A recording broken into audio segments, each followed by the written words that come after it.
Hello, dear students. I hope you all are good at home.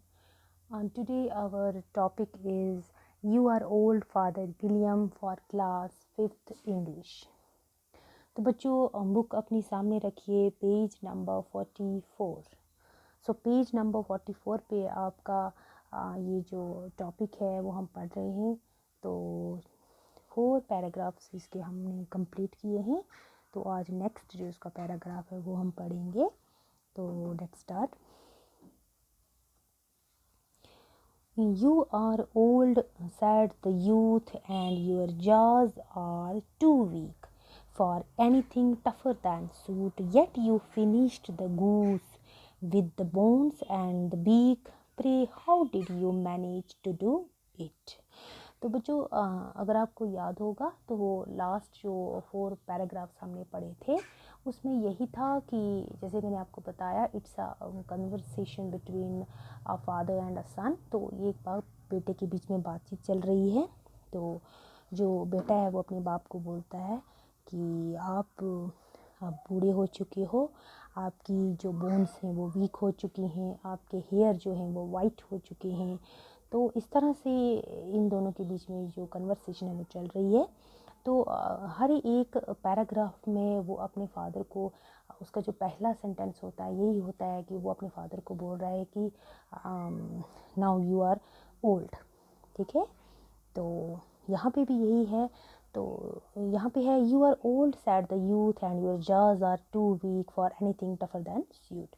तो यहाँ पे जो सन है वो अपने फादर को बोल रहा है कि अब आप बूढ़े हो चुके हो, आपके ये जो जाज हैं, जो जबड़े हैं आपके ये कमज़ोर हो चुके हैं, इतने कमज़ोर हो चुके हैं कि अगर हम सपोज़ कोई हार्ड चीज़, सख्त चीज़ जो आपको खाने के लिए देंगे जैसे मीट वगैरह, तो आप उसको अच्छे से खा नहीं पाएंगे. ठीक है. तो फिर नेक्स्ट ये जो सेंटेंसेस हैं उनमें बोल रहा है कि yet you finished the goose with the bones and the beak. Pray how did you manage to do it.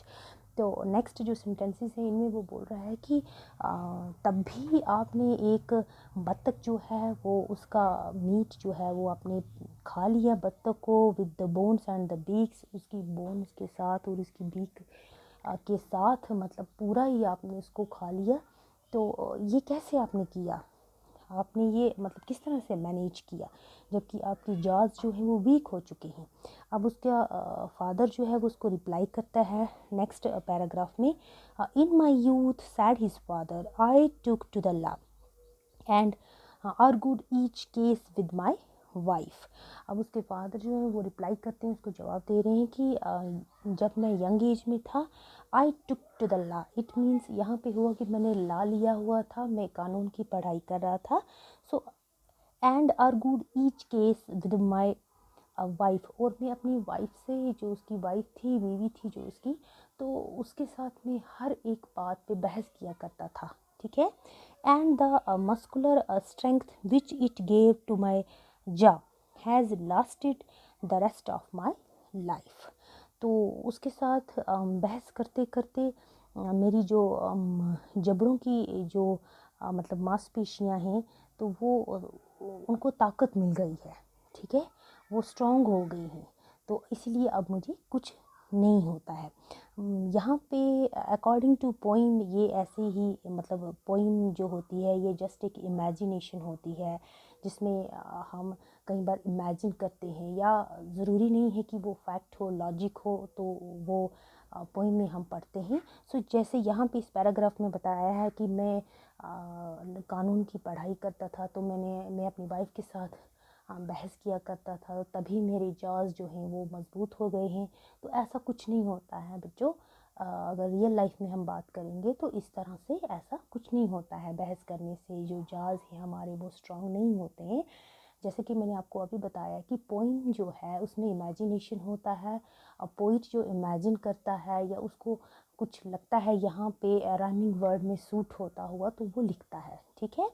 सो आज के लिए बच्चों इतना ही. तो नेक्स्ट जो पैराग्राफ है वो हम कल पढ़ेंगे. तब तक के लिए stay home, stay safe. Thank you.